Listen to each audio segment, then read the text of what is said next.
हनुमान जी के बारे में क्या कहें कि वो जितने शक्तिमान थे, जितने गुणवान थे,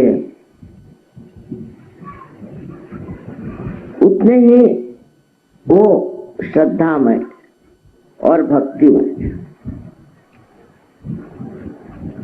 अधिकतर मनुष्य जो बहुत बलवान हो जाता है और जिसके पास शक्ति आ जाती है, जिसे हम लोग कहें कि राइट साइडेड हो जाता है, और वो अपने को इतना ऊंचा समझता है कि अपने आगे किसी को भी नहीं मानता। पर हनुमान जी एक विशेष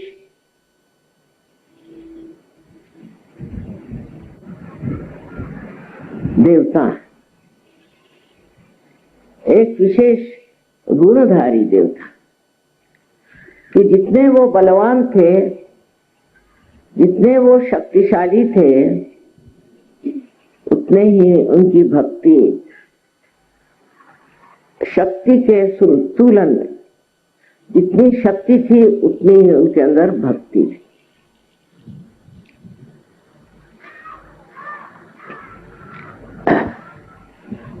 ये संतुलन उन्होंने किस प्रकार पाला और उसमें रहे, ये एक बड़ी समझने की बात है।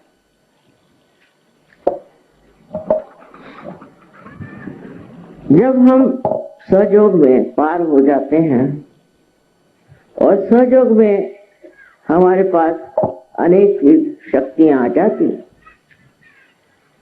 उसी के साथ में हमें संतुलन भी आ जाता। हम प्यार करते हैं और प्यार के सहारे, प्यार की शक्ति के सहारे हम अपने कार्य में रत रहते हैं, वो कार्य करते रहते हैं। इसी प्रकार श्री हनुमान जी अत्यंत शक्तिशाली थे और उनके अंदर दैवी शक्तियां, उनके अंदर नवधा शक्तियां थी, जिसे कहते हैं गरिमा, लघुमा। वो चाहे जितना बड़ा हो सकते थे, चाहे जितना छोटा हो सकते थे, अणिमा, छोटे, बिल्कुल बिल्कुल बारीक हो सकते। ये सारी शक्तियां उन्होंने अपनी भक्ति से पाई। इसका मतलब है कि भक्ति और शक्ति दोनों एक ही चीज। जिसके अंदर शक्ति है और उसके अंदर भक्ति नहीं, तो वो तो राक्षस हो जाता है, और जिसके अंदर भक्ति है किंतु शक्ति नहीं, वो पागल हो जाता है। दोनों के बीच में जो मध्य मार्ग में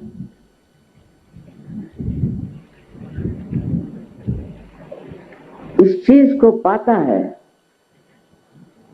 जिसे आप शक्ति कहिए चाहे भक्ति कहिए, उसके शरीर का अंग अंग उसी से बना रहता है।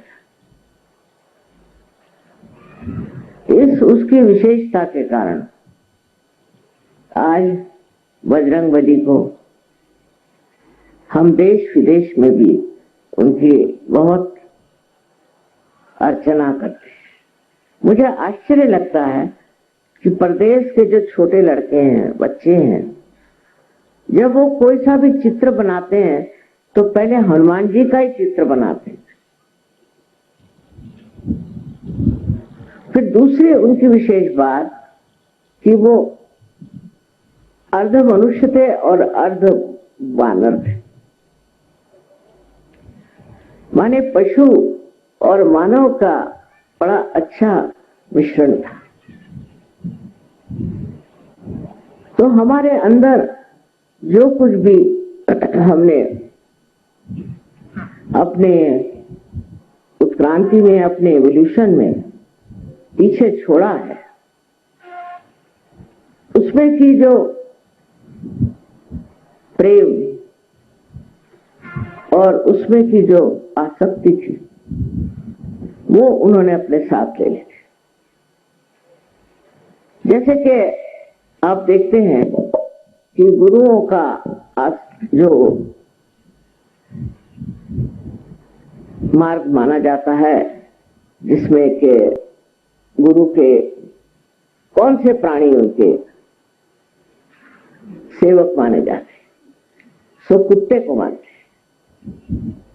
कुत्ते में वो विशेषता है कि गुरु के जैसे एक साधक पूर्णतया समर्पित होता है और गुरु के सिवा उसका और कोई मालिक नहीं होता, कोई और उसका विचार नहीं होता। हर समय वो अपनी जान लगा देता है अपने मालिक के लिए। इसी प्रकार एक समझना चाहिए कि एक प्राणी जो कि उत्क्रांति में बढ़ा हुआ है, जब वो मनुष्य के सानिध्य में आता है तो वो क्या सीखता है? परम भक्ति। इसका मतलब है भक्ति हमारे अंदर जन्मतः बनी हो, पूर्णतया पहले ही से हमारे अंदर भक्ति का बीज बोया। जब हम लोग इस दशा में नहीं थे, मानव दशा में नहीं थे, तब हमारे अंदर भक्ति का उद्भव बहुत हो। भक्ति बुरी तरह से हमारे अंदर समा गई। आप किसी भी जानवर को ले लीजिए, उससे आप स्नेह लें, जरा सा स्नेह दें, जरा सा प्यार दें, वो इस तरह से आपसे निकट हो जाता है, इस तरह आपको मानता है और इस तरह आपसे प्यार करता है। घोड़े की भी बात आपने सुनी होगी कि घोड़े जो है वो अपना सवार जब गिर जाता है या वो मरने को होता है तो उसके ऊपर छा जाता है।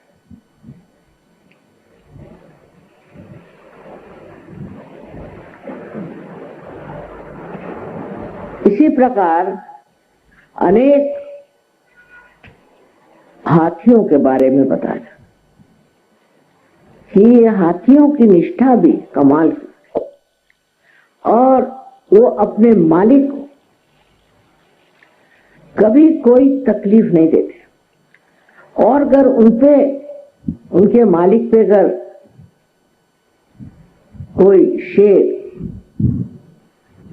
या कोई ऐसा जानवर आक्रमण करे तो हाथी उससे लड़ते लड़ते मर जाएगा, पर अपने मालिक को हाथ नहीं लगाने। ये जो रिश्ता एक मालिक का और ऐसे ऊंचे पहुंचे हुए जानवरों का है, ये रिश्ता हमारे अंदर भी स्थित है, पहले इसे बंधा हो। और इस रिश्ते के साथ वो शक्ति भी हमको मिलती है। जैसे मैंने बताया कि हाथी लड़ते लड़ते मर जाएगा, वो लड़ने की शक्ति भी हाथी के अंदर इसलिए आए कि उसके अंदर वो प्यार और भक्ति है।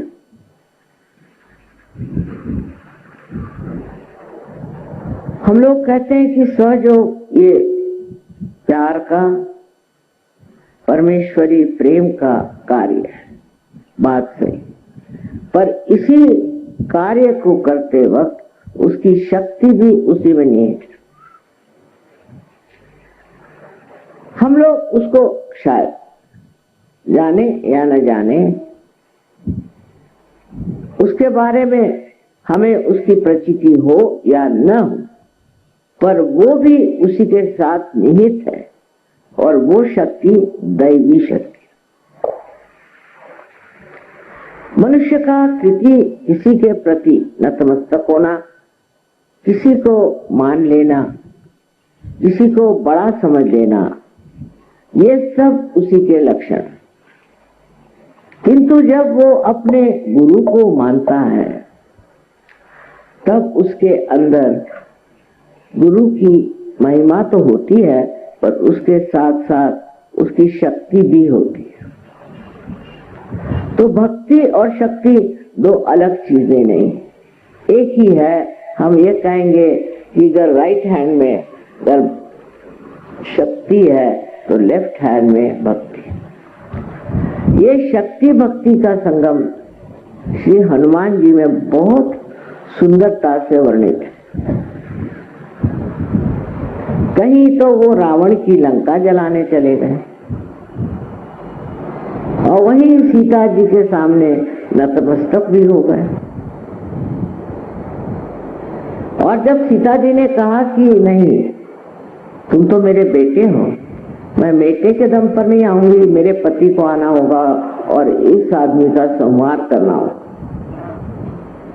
जब वो इसको नष्ट करेंगे तब मैं उनके साथ जाऊंगी।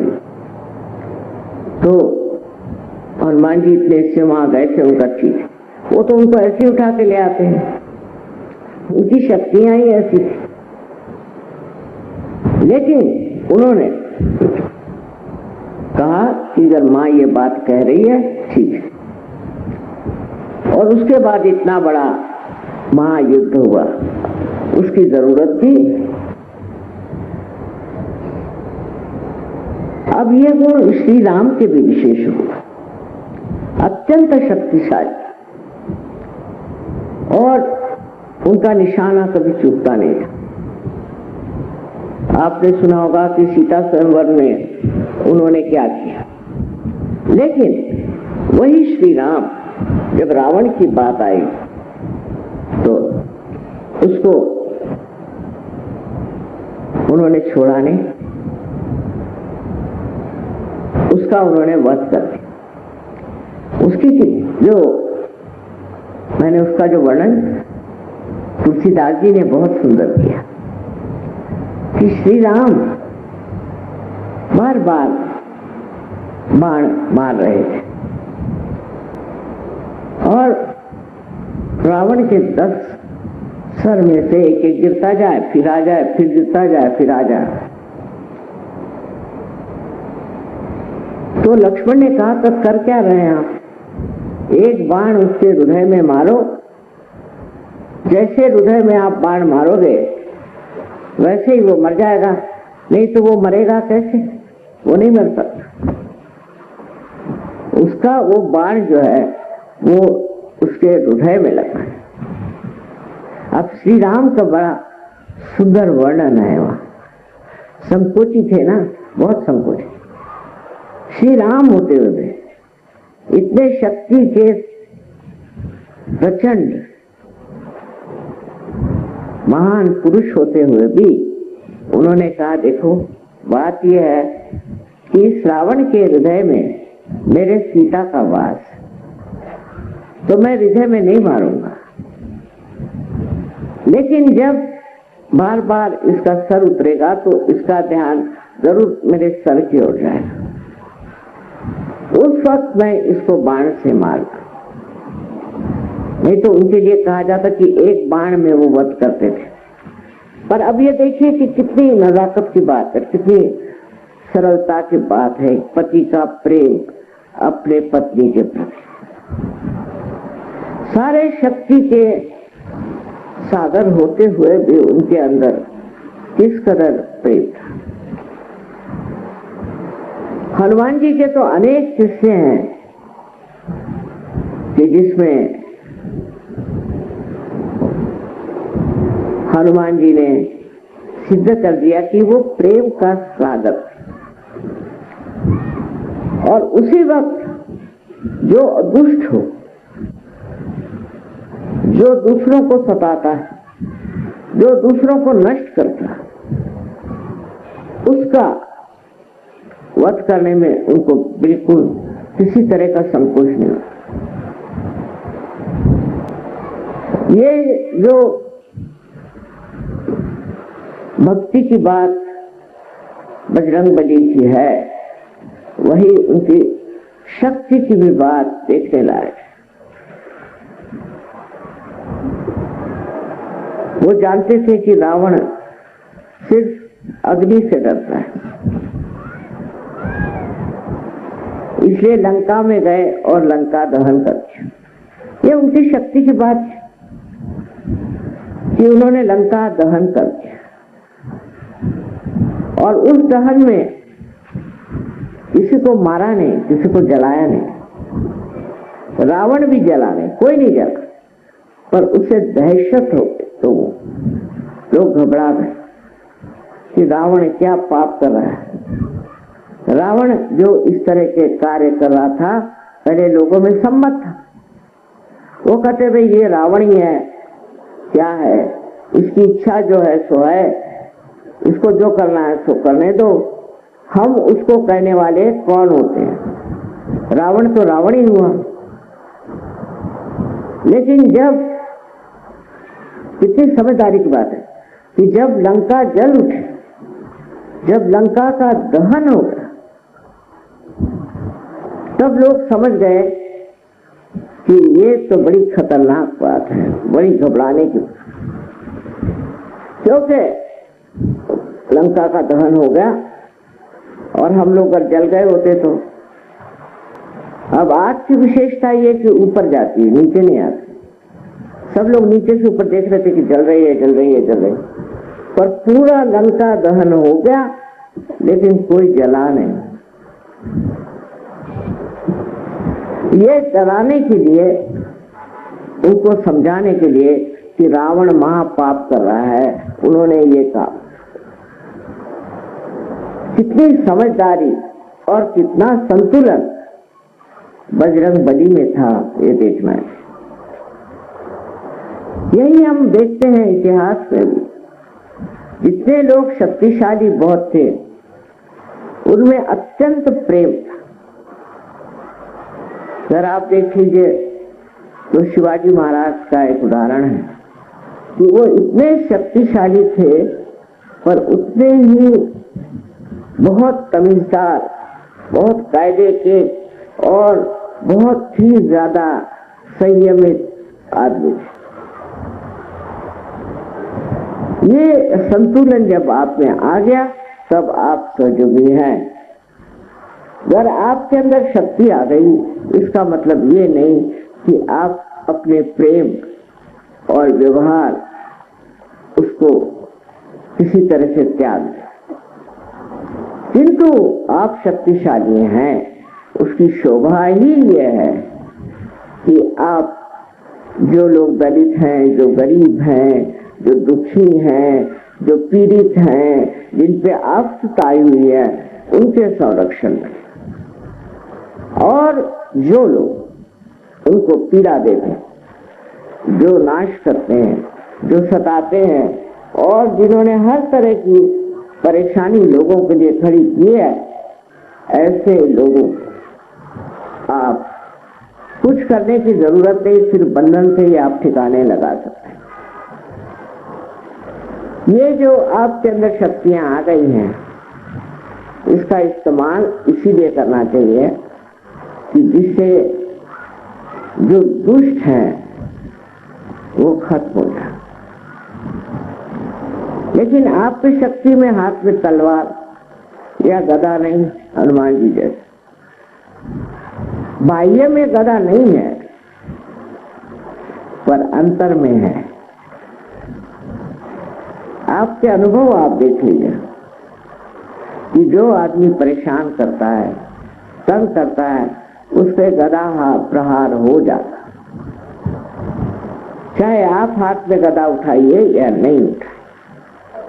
इस तरह से आप तो स्वयं सुरक्षित हैं ही, आपकी तो सुरक्षा है ही, लेकिन उसके साथ ही साथ आपके जो दूसरे सहयोगी हैं उनकी भी सुरक्षा,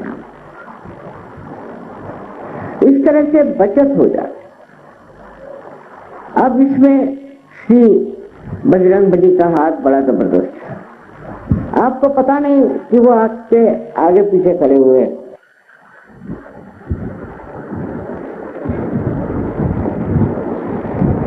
है तो उनका स्वभाव बच्चों जैसा,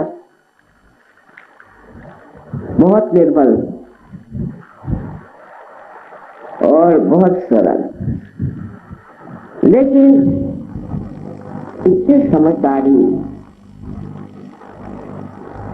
और हर तरह की खूबियां वो जानते हैं।